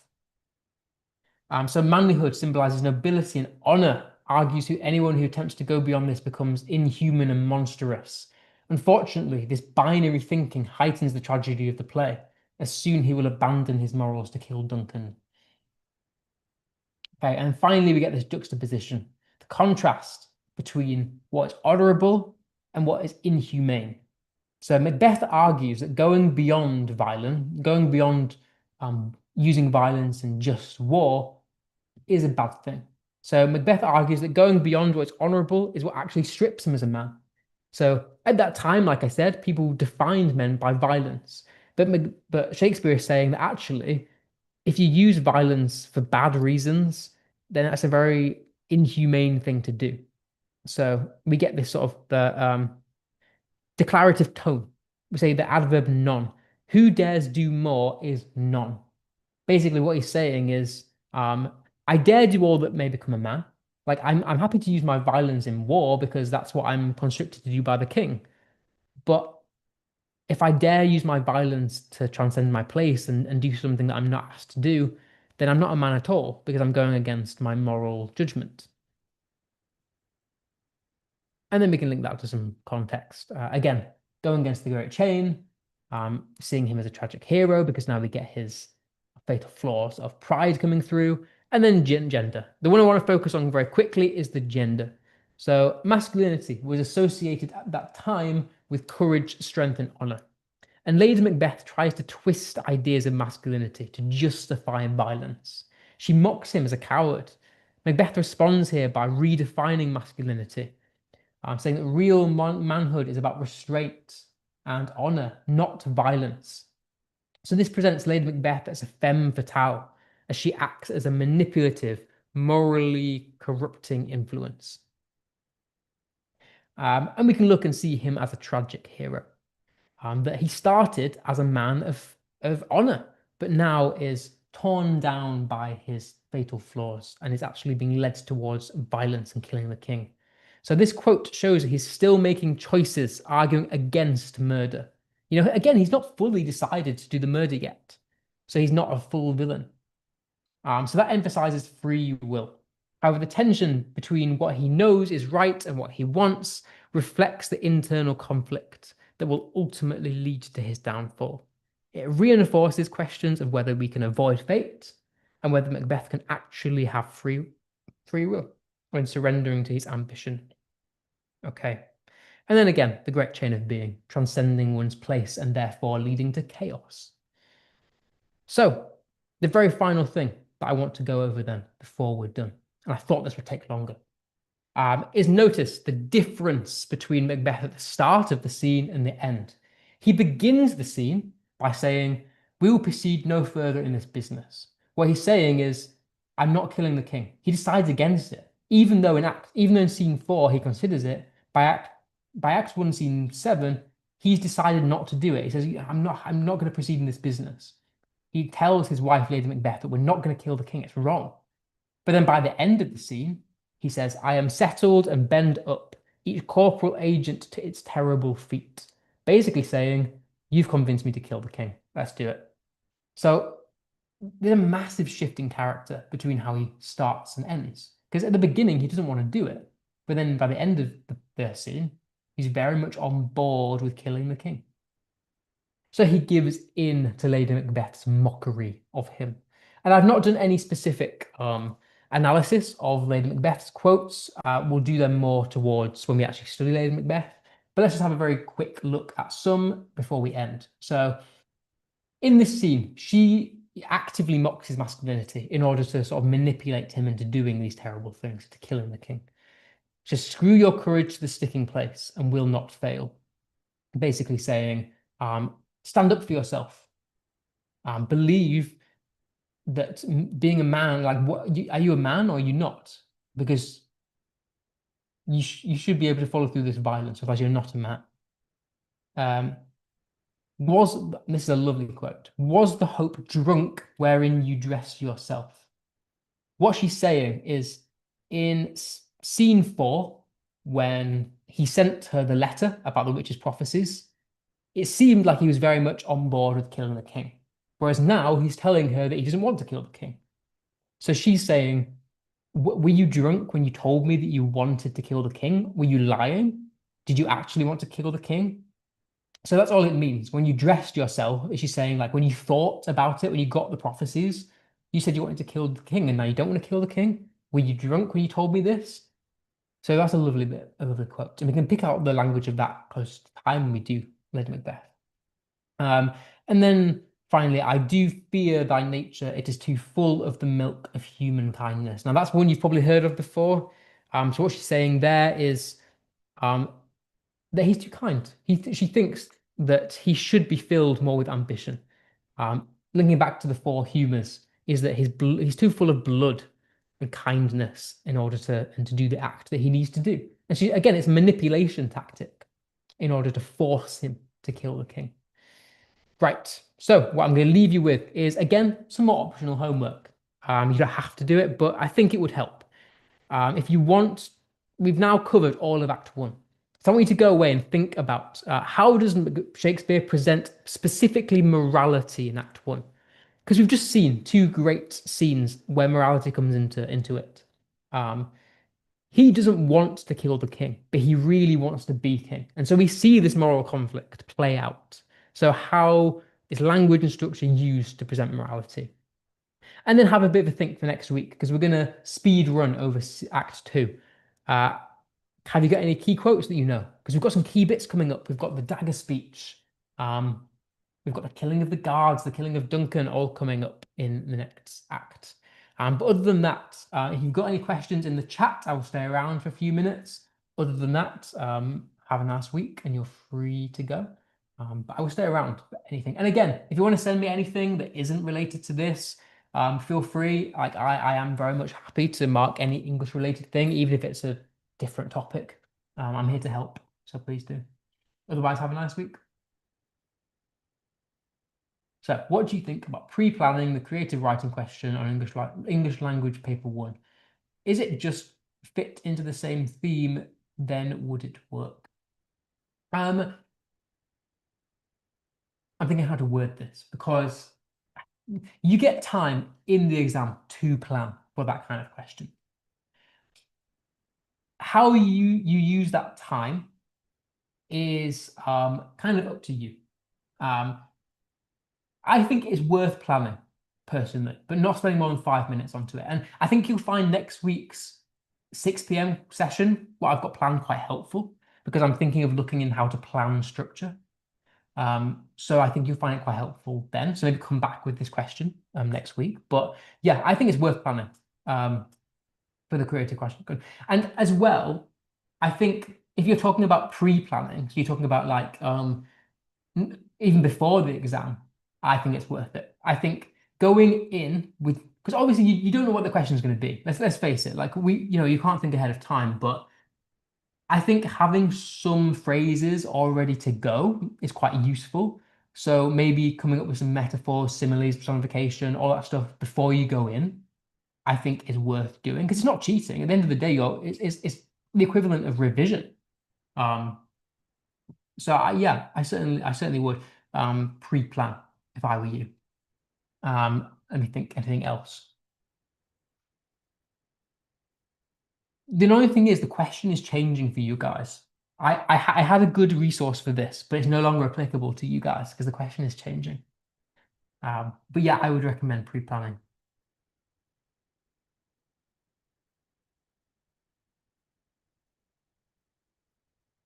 I'd be careful with writing the whole thing because you say now you can fit into the theme, but not necessarily because what you're going to get in the exam is you're going to get a picture. And For example, it has been in the past a marketplace or it's been a train. Um, you could write a whole creative writing thing about something, but then you might get a picture of a train, but your story is not set on the train. Like I don't know. So you got to be careful. I think it's worth coming up with maybe symbols. So maybe if you want to talk about certain props or something, it's worth coming up with like metaphors and descriptions for those beforehand. But I would be careful not writing the whole thing before.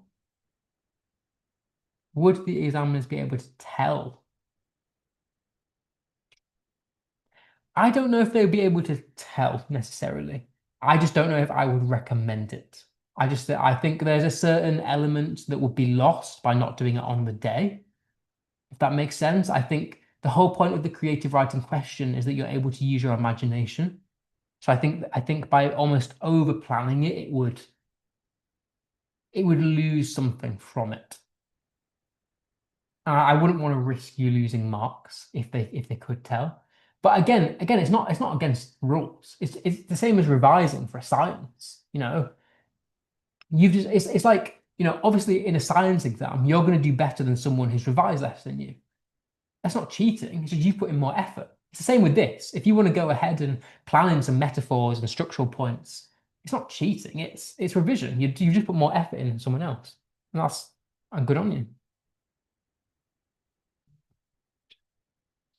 So it has changed. I can't remember off the top of my head what it's changed to. Um, I'm not sure if we get a picture anymore. I'd have to look because it starts on next year. So they've not released any papers yet. But I think it has changed, which is why my resource doesn't fit anymore, which is really annoying because I had a really good like plan for a picture. But yeah, either way, if you want to send me something, I'm happy to mark whatever. I've actually marked your stuff that you sent me from last week. It only got sent to me a few days ago, so I apologize for it being late. I didn't get sent it. But I've marked it today actually, so I will send it back to you. No, I'll get Mr. Siddiqui to send it back to you rather.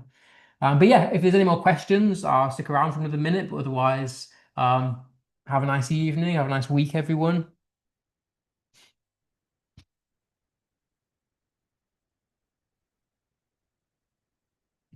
No problem.